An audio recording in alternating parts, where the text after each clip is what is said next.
ओम गुरुभ्यो नमः गं गणपतये नमः मदे नमः गं रामाय नमः मातेश्वरी नमो नमः मातृपितृचरणकमलेभ्यो नमो नमः। ओम शांति शांति शांति हरि ओम श्री गुरुभ्यो नमः। बिच्छू वृश्चिक राशि स्कॉर्पियो साइन केतु चल रहा है आपके द्वादश से लाभ स्थान एकादश स्थान सर्व इच्छा सिद्धि सर्व इच्छा पूर्ति उत्तरोत्तर बलिक्रम लाभ स्थान 11th हाउस। और आप सबको ज्योतिषीय नियम पता होना चाहिए, एकादश में कोई भी ग्रह कभी भी बुरा फल देता नहीं है। बुरा लगता है हो सकता है लेकिन फिर भी अच्छा फल करता है। लेकिन केतु तो केतु है, अपना प्रभाव छोड़ेगा नहीं। केत छुड़ाए खेत। लाभ से कहीं ना कहीं आपको लगेगा कि मेरा नुकसान हो रहा है, लाभ से विच्छेद कर रहा है, बड़े भाई से विच्छेद कर रहा है। लग सकता है कि आपको जो आपकी जो भी मनोकामनाएं हैं शायद केतु पूरा नहीं करेगा। लेकिन याद रखना, जो द्वादश का केतु तुला राशि का केतु को जिया है, जिस कारण केतु यहाँ था इसके उसको अगर अनुभव किए हो तो लाभ तो केतु ऐसा देगा कि मत बोलो। लेकिन जब द्वादश का केतु था और उसका फायदा नहीं उठा पाए, द्वादश का केतु को नहीं जी पाए, मोक्ष मुक्ति आध्यात्म साधना इत्यादि को नहीं कर पाए, तो लाभ भाव में उतना ज़्यादा परिणाम नहीं देगा। विगत दिनों में वृश्चिक राशि शनि का ढैया और केतु द्वादश में कहा जाए तो बहुत सारे समस्या दिया है। किसी वृश्चिक राशि वालों का लवरा लवरी से धोखा हुआ, किसी वृश्चिक राशि का दाम्पत्य जीवन में असुखी आया, दुखी पीने, किसी वृश्चिक राशि वालों के जीवन में ढेर सारे प्रॉब्लम, पागलपन को वृद्धि। लेकिन यही वृश्चिक को अगर साधे होते तो आध्यात्म में वृद्धि देता। किसी वृश्चिक राशि वालों को कोर्ट कचहरी माली मुकदमा में फंसाया, मान सम्मान का हानि कराया। किसी वृश्चिक वालों को जिस दिन घुसा उस दिन अपने घर से दूर भी कर दिया, विदेश गमन कर दिया। लाभ स्थान में आ रहा है तो बिच्छुओं को फिर से बुला लेगा अपने जगह में, ये भी संभावना है। क्योंकि पंचम में उधर राहु जाएगा, वृश्चिक का 5 और 11 एक्टिवेट हो रहा है। 5 का राहु वृश्चिक को देखने वाला रहेगा, तो लवरा लवरी क्षेत्र में धोखा और लवरा लवरी क्षेत्र में गलत और एकादश में जाना केतु का।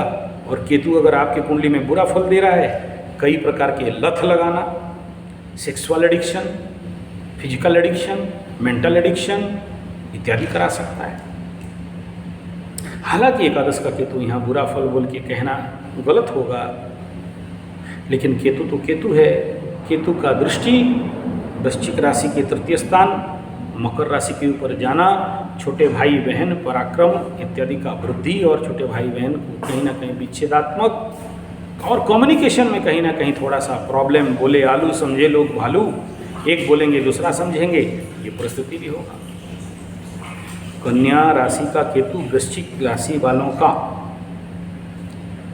सप्तम स्थान दाम्पत्य सुख, पति पत्नी और व्यवसाय के घर में आना, इस क्षेत्र में कहीं ना कहीं एक प्रकार का माइनस मार्किंग एंड रिजल्ट भी करवा सकता है। इस क्षेत्र में भी वृश्चिक को सावधान रहना चाहिए। और वृश्चिक केतु का कुंडली में अगर अच्छा फल दे रहा है, दशा अंतर्दशा स्विटेबल है, तो पता भी नहीं चलेगा कि केतु कुछ भी खेत छुड़ाए खेत या कुछ आपका नुकसान कर दिया, बल्कि फायदा ही कराएगा। और पंचम स्थान में दृष्टि विच्छेदात्मक क्रूर ग्रह के साथ दृष्टि होना, ये एक प्रकार के पंचम के शुभत्व का कमी भी कहा जाएगा। तो इस समय बच्चे इत्यादि बात नहीं मानना, बच्चे इत्यादि बिगड़ना, बच्चे इत्यादि की क्रूरता होना और आपके साथ कहीं ना कहीं संबंध में बिगाड़ होना, इसका भी संभावना हो सकता है। जो लोग ये समझते हैं कि केतु का दृष्टि नहीं होता है तो उनको केवल एकादश का फल। कुछ लोग जो अनुभव करते हैं कि हाँ केतु का दृष्टि यहाँ आ जाता है और इसका परिणाम हमारे जीवन में मिलता है, देखते हैं, तो उनको मिलेगा। तो निर्भर करता है आपके यहाँ केतु अच्छा फल दे तो ये आपका कर्म के ऊपर और आपके दशा अंतर्दशा और कुंडली के ऊपर। लेकिन केतु एकादश का मैं कहूँगा कि आपको नेचुरल कंडीशन पे 90% तो अच्छा फल एकादश का देगा ही। हर प्रकार से इच्छाओं का पूर्ति करने वाला, लेकिन केतु जैसे, दूसरा जैसे नहीं। केतुआत्मक इच्छाओं का परिपूर्ति करेगा। और केतु क्या, इसको समझना पड़ेगा। सर्वाधिक क्रूर है तो सर्वाधिक आध्यात्म है, सर्वाधिक पाप ग्रह है तो सर्वाधिक गुरु बृहस्पति से भी पवित्र ग्रह है। तो अगर केतु को समझते हैं, केतु को जीते हैं, केतु को लेते हैं, केतु जैसे बनते हैं, तो बिच्छू लोगों के लिए केतु का तो बेस्ट गोचर कहा जाएगा ये।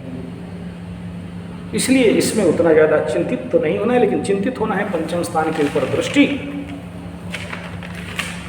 और पंचम का राहु, बहुत सारे शेयर सट्टा लॉटरी जो हमें सफलता, ढेर सारे आध्यात्मिक लेवल पे, क्योंकि गुरु का घर राहु है ना, गुरु वाला राहु है, तो आध्यात्मिक विकास। और इस समय जो ढैया चल रहा है, वृश्चिक राशि का चतुर्थ शनि और पंचम का राहु, शनिवत राहु कुजवत केतु, अगर गलत कर्म करते हैं, हैवी पनिशमेंट कराने का भी कारण बन सकता है। चेस्ट में इन्फेक्शन, पेट में इन्फेक्शन, और कहीं ना कहीं लेग एंड पैर में कई प्रकार के इन्फेक्शन। केतु माने इन्फेक्शन और कीड़ा भी कहा गया है। तो बहुत सोच समझ के अपने व्यायाम, योग, ध्यान 5-11 को करना चाहिए। 5-11 पंचम और एकादश का राहु केतु एक्सिस को अपने न्यूरो सिस्टम, फिजिकल सिस्टम, सिरा पर सिराएं, वेन्स, इसको ठीक करने के लिए जितना ज़्यादा आसन प्राणायाम करें, अच्छा फल देगा। दिख रहा है गुरु घर का केतु राहु है और कन्या का केतु है, तो बाप और एकादश का भी है, अच्छा फल देगा। बशर्ते आप अगर अपने जीवन को साधनात्मक, आध्यात्मिक कर सकें तो। और बुरा फल दे तो रेमेडी एक ही है, श्री गणपति का साधना, ध्यान, तपस्या करें या छिन्न मस्तिका लाइन पे जाएं। धन्यवाद, नमस्कार।